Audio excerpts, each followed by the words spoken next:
Halo semua, balik lagi di channel Cuan Grab. Kali ini Mimin akan melanjutkan sebuah komik yang berjudul Kesatria Kegelapan yang sangat jenius. Pada part sebelumnya diperlihatkan seorang laki-laki yang senang bermain game, yang mana game itu sangat populer di masa itu.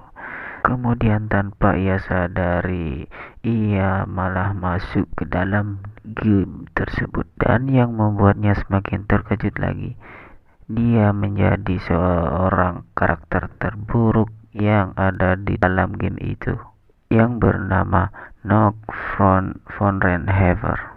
Buat kalian yang baru saja mampir di channel ini, jangan lupa like, comment, and subscribe-nya agar Mimin selalu bersemangat untuk mengembangkan channel ini. Dan apabila kalian masih bingung dengan alur ceritanya, kalian bisa cek deskripsi atau langsung saja menuju playlist yang ada di halaman channel ini untuk memulainya dari part 1.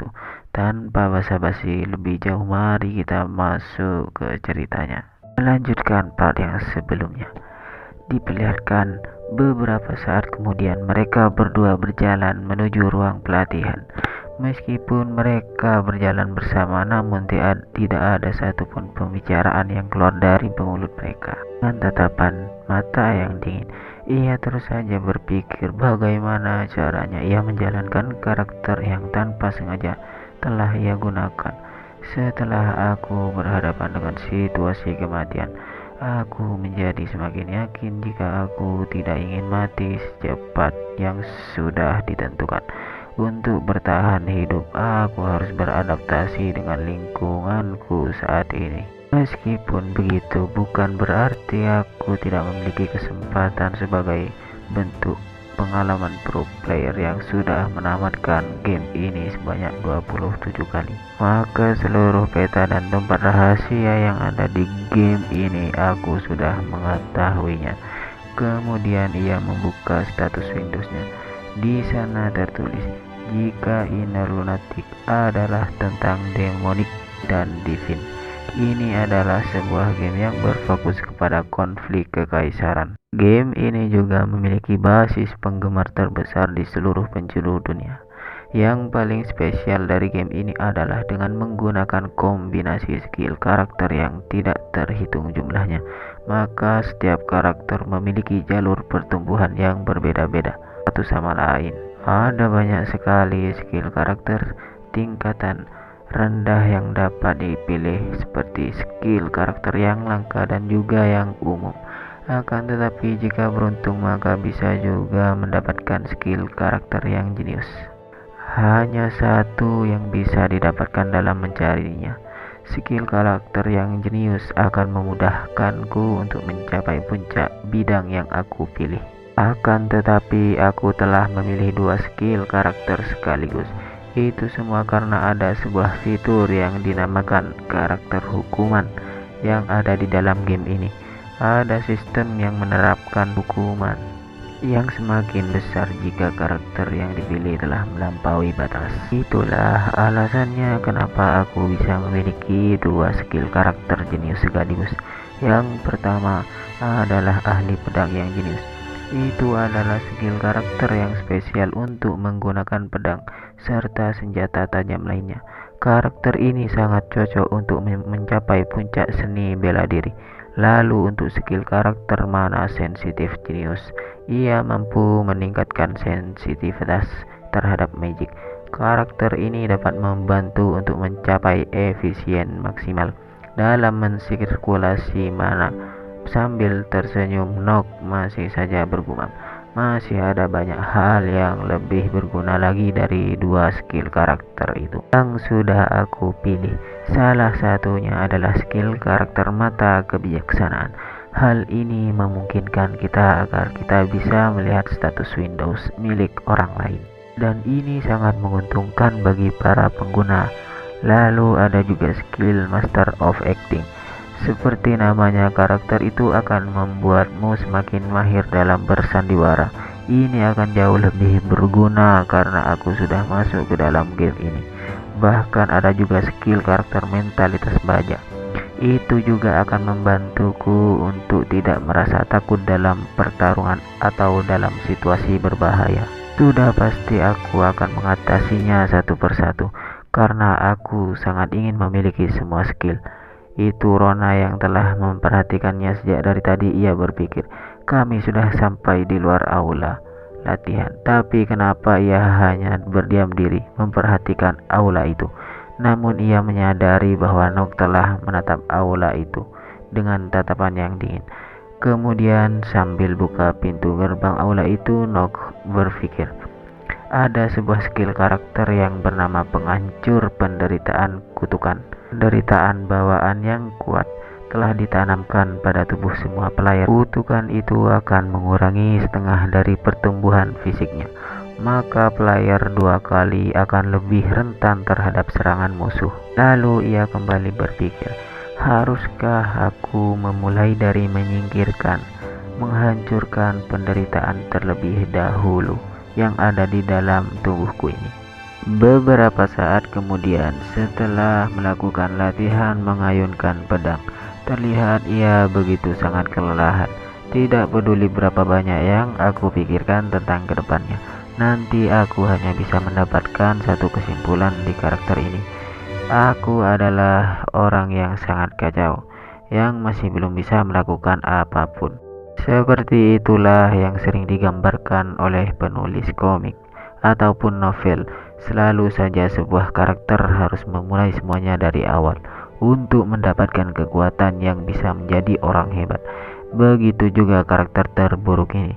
Seperti itulah kesimpulan yang aku buat setelah melakukan berbagai macam pertimbangan. Bahkan untuk mengayunkan 10 kali pedang saja aku sudah kehabisan tenaga. Aku tidak menyangka jika kutukan penghancur penderitaan bisa sekuat ini. Setelah memperhatikan seluruh aula pelatihan itu, ia bergumam, seperti yang aku perkirakan, di tempat ini sangat banyak sekali senjata yang dirawat dengan baik.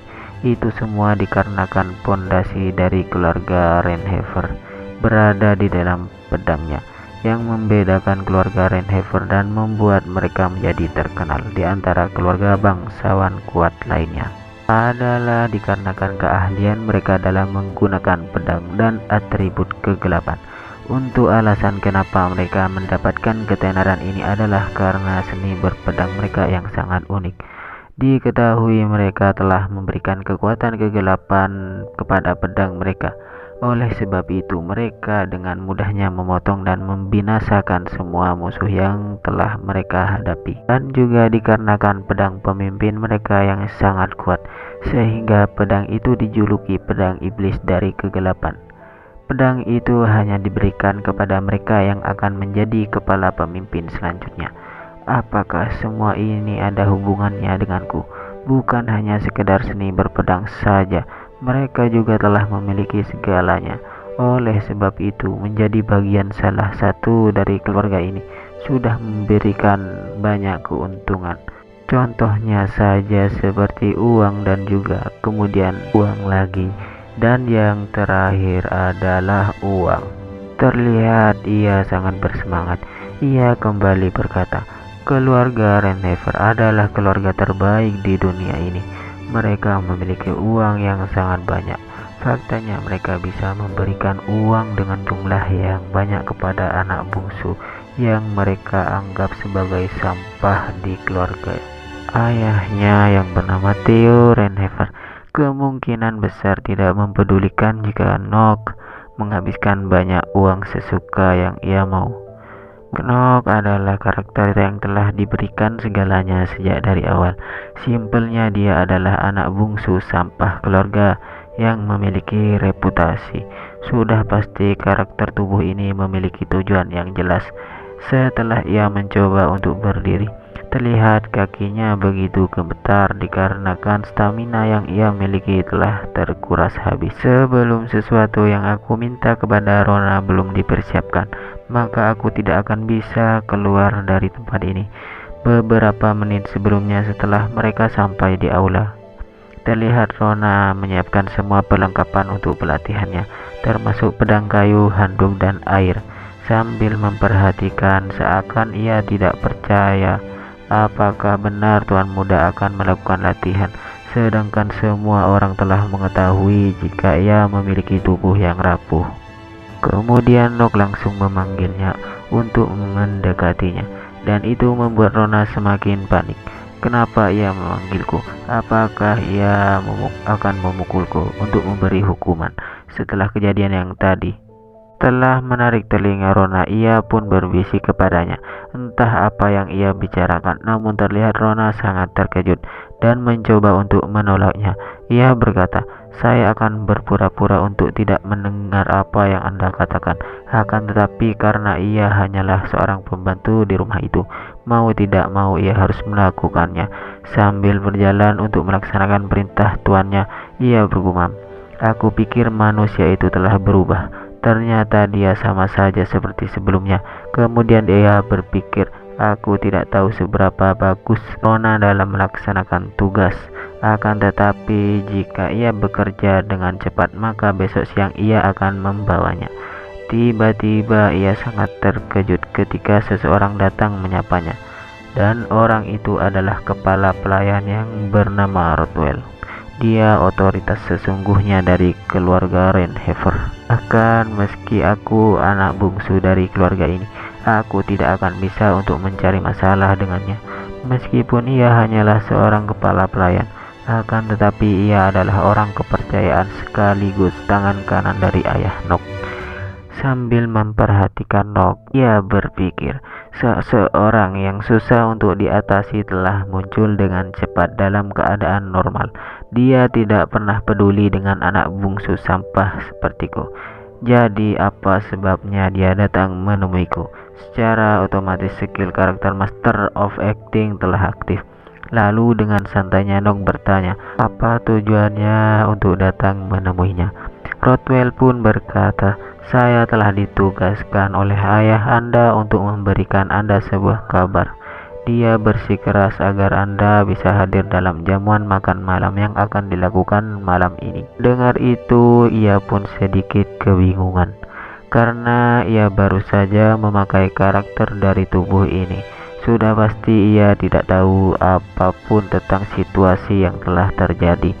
Lalu ia mengatakan kalau dirinya tidak bisa ikut hadir dalam makan malam bersama. Sambil memperhatikan, Rothwell berpikir, aku tidak mengerti kenapa kepala keluarga tiba-tiba saja mengajak tuan muda untuk ikut hadir. Kemudian ia mengatakan, jika nona muda dari keluarga Stelior telah datang berkunjung, dia datang ke sini untuk menerima pembelajaran pelatihan kesatria. Jika Anda menolak dan tidak ikut dalam makan malam keluarga, maka ayah Anda akan sangat marah. Mengetahui jika ayahnya akan marah, mau tidak mau Nok pun harus menuruti apa yang ayahnya inginkan. Lalu Rothwell merasa jika tuan muda di hari ini sedikit berbeda. Ia pun berkata, seperti biasanya, normalnya Anda tidak suka sama sekali untuk mengayunkan sebuah pedang, tetapi Anda telah berlatih dan berkeliling di aula pelatihan. Bolehkah saya bertanya, mengapa Anda melakukan itu? Dengan santainya Nok mengatakan, satu-satunya yang aku katakan kepadamu adalah, berani sekali seorang pelayan rendahan sepertimu ikut campur dalam urusan masternya. Tidak peduli apa yang telah aku lakukan dan kenapa aku melakukan itu. Semua itu bukanlah urusanmu. Aku akan memutuskan sendiri apa yang akan aku lakukan ataupun tidak. Setelah mendengar itu, Rothwell pun meminta maaf dan berjanji ia akan memperbaiki kesalahannya yang telah ia perbuat. Sambil memperhatikan Knock yang pergi meninggalkannya, ia berkata, apakah tuan muda telah menyadari sesuatu? Sebaiknya aku harus melaporkan ini kepada kepala keluarga. Beberapa saat kemudian, setelah ia masuk ke dalam kamarnya, dengan gugupnya ia berkata, entah muncul dari mana kata-kata yang baru saja aku ucapkan. Aku tidak berpikir kejadian macam ini bisa muncul begitu cepat. Ia pun mencoba memeriksa apakah ada seseorang yang telah mengikutinya. Ia pun berpikir, apa yang akan terjadi apabila mereka mengetahui jika aku bukanlah Nok yang sebenarnya. Tapi entah kenapa nona muda Stelenor langsung muncul di saat aku baru saja masuk ke dalam dunia ini. Waktu pun berlalu begitu cepat, dan waktu untuk makan keluarga telah dimulai. Terdengar suara yang mengatakan, "Lihatlah sampah yang ada di sana. Mengapa bocah sialan itu bisa hadir di sini? Dia telah mengacaukan suasana kita di meja makan. Apakah ia merasa jika dirinya masih terikat dengan keluarga ini? Aku tidak menyangka bisa melihat wajahnya di sini. Sudah pasti dia tidak tahu malu. Mereka berdua adalah saudara kembar yang bernama Hachi dan Ellen. Mereka berdua terus saja menghina dan membuli adik bungsunya. Semua karena Nog tidak memiliki bakat apapun di dalam dirinya. Ia hanya bisa diam tanpa mempedulikan ocehan dari kedua saudaranya. Ia berpikir, apakah seperti ini hari-hari yang dilewati oleh karakter terburuk? Tiba-tiba terdengar suara yang mengatakan dan meminta mereka untuk memperhatikan sang kepala keluarga yang baru saja masuk ke ruangan itu. Sambil memperhatikan kedatangan mereka, Nog bergumam, "Inilah sang pemimpin sekaligus ayah dari karakter yang aku gunakan." Dan wanita muda yang ada di sampingnya itu tidak lain adalah Thalia Stelenor. Setelah memperkenalkan diri, ayahnya pun mengatakan jika tujuan Thalia datang ke sini untuk mengikuti pelajaran kesatria, jadi ia meminta mereka untuk menyambutnya seperti tamu yang istimewa. Thalia adalah karakter sampingan yang ada di dalam dunia Inner Lunatic. Karakternya diciptakan untuk melawan peran antagonis. Artinya dia adalah orang yang akan menusuk dadaku di masa depan nanti. Seperti itulah alur cerita yang harus aku jalani. Kemudian ayahnya menyadari jika Nog juga hadir dalam pertemuan itu. Dan ia berpikir aku tidak menyangka bocah ini mau mendengarkan permintaanku untuk datang ke sini. Di sisi lain, terlihat dua bocah kembar itu selalu saja mentertawakannya. Mereka masih saja menganggap jika Nog adalah sampah yang ada di dalam keluarga. Mereka sambil tersenyum, lalu berkata, "Saya rasa ini adalah waktu yang tepat untuk membuat keputusan. Siapa dari kami yang akan pergi menuju Akademi Eledian dan menjadi talenta baru bagi keluarga besar Rainhaven?" Mendengar permintaan si kembar, sang ayah mencoba untuk memikirkan apa yang mereka pinta. "Aku mengerti, mungkin ini sudah saatnya bagi kita memutuskan siapa yang akan pergi ke sana." Diceritakan bahwa Akademi Eledian adalah tempat paling penting di negara Inner Lunatic. Karena di Inner Lunatic ceritanya berfokus pada para kadet yang akan melawan berbagai macam demon. Dan juga selama mereka berada di akademi, mereka akan menghadapi begitu banyak kejadian yang tidak terduga. Kemudian Nog berpikir, bagaimanapun caranya aku harus masuk di akademi itu. Selama itu tidak mengganggu alur cerita dari game ini, maka aku harus mengumpulkan teman seperjuangan. Lalu terdengar ayahnya yang mengatakan, "Aku rasa kalian sudah mengetahui tentang ini, bahwa setiap keluarga hanya bisa mendapatkan 3 tiket untuk masuk di akademi itu. Masalahnya adalah untuk melindungi dari tekanan para bangsawan." Dan ia mengatakan jika 2 tiket terlebih dahulu sudah ia gunakan untuk putra yang pertama dan juga yang kedua. Jadi untuk keluarga besar Rainhaven, kita hanya memiliki 1 tiket yang tersisa. Mengetahui akan hal itu, Nog berpikir, sebelum aku mencari teman-temanku, sepertinya untuk saat ini mendapatkan tiket itu adalah tujuan utamaku. Kemudian ayahnya mengatakan, jika ia hanya bisa memutuskan siapa yang akan pergi ke akademi itu berdasarkan tradisi dari keluarga Rainhaven yang dilakukan secara turun-temurun. Tiba-tiba Nog langsung memotong perkataan ayahnya. Jadi yang ayah maksud adalah keputusannya akan dibuat setelah kami bertarung satu sama lain. Seketika ayahnya pun langsung terkejut karena ia tidak menyangka jika Nog berani berbicara lebih dulu.